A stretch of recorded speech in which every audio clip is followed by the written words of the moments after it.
नमस्कार मेरे प्यारे बच्चों, मैं हूँ आपकी अपनी हिंदी टीचर शारदा सिंह। बच्चों, आज हम पढ़ेंगे कबीरदास जी के दोहे। संत कबीरदास जी हिंदी साहित्य के महान रचनाकार रहे हैं। उनका जीवन सीधा साधा था, मगर उनके दोहों में जीवन को सन्मार्ग पर चलाने वाली शिक्षाएं छिपी है। तो चलिए हम अब चलते हैं अपनी पाठ की ओर। कबीर के दोहे।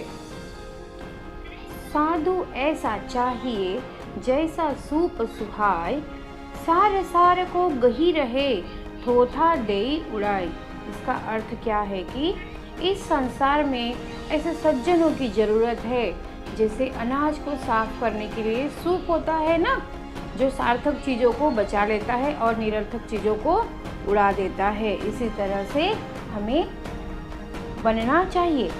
हमें सार्थक चीज़ों को ग्रहण करना चाहिए और निरर्थक चीज़ों को दूर कर देना चाहिए। बड़ा हुआ तो क्या हुआ जैसे पेड़ खजूर, पंथी को छाया नहीं फल लागे अति दूर। इस दोहे का यह अर्थ है कि जैसे खजूर का पेड़ खूब लंबा होता है, बड़ा होता है, लेकिन उसकी छाया किसी राहगीर को, पथिक को नहीं मिलती, तथा उसके जो फल भी होते हैं वो बहुत दूर लगते हैं, तो उसका फल भी हम आसानी से नहीं खा सकते हैं। तो यहाँ पर कबीरदास जी ने खजूर के पेड़ का उदाहरण देकर हमें यह समझाया है कि हमें अपना बड़प्पन दिखाने का, और वो जो बड़प्पन होता है उससे अगर किसी को फ़ायदा न हो, उस बड़प्पन का क्या उपयोग।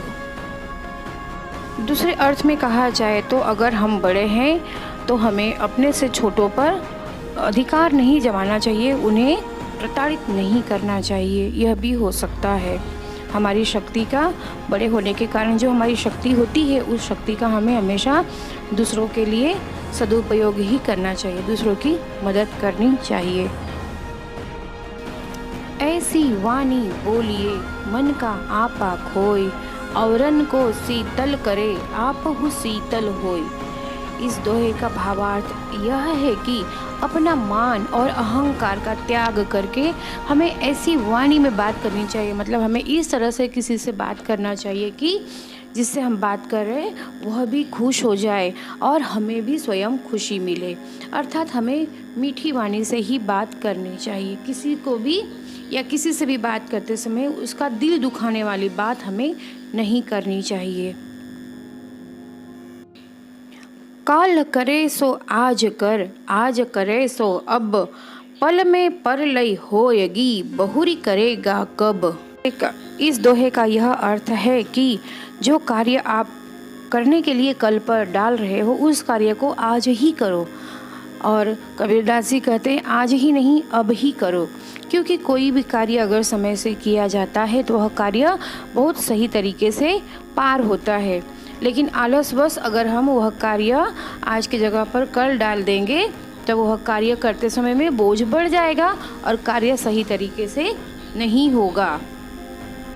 साथ साथ ही कबीरदास जी ने यह भी समझाने की कोशिश किया है कि मनुष्य का जीवन क्षणभंगुर होता है, तो हमें आज का कार्य कल पर नहीं डालना चाहिए। पता नहीं कब हमारा जीवन खत्म हो जाए। यहाँ पर जो उन्होंने कहा है पल में परलय होएगी बहुरी करेगा कब, इसका अर्थ है जीवन बहुत ही सीमित समय का है, तो जो कार्य करने हैं उसे करके हमें अपना कार्य पूर्ण करना चाहिए। पता नहीं कब प्रलय हो जाए या कब हमारा जीवन खत्म हो जाए।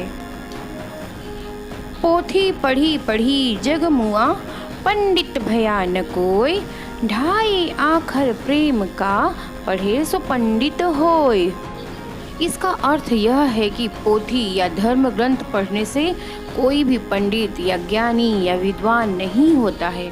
पंडित तो वही व्यक्ति होता है जो प्रेम का 2.5 अक्षर पढ़ लेता है और उसे अपने जीवन में उतार लेता है। अर्थात वह किसी के साथ भी भेदभाव नहीं करता, सबको अपना समझता है।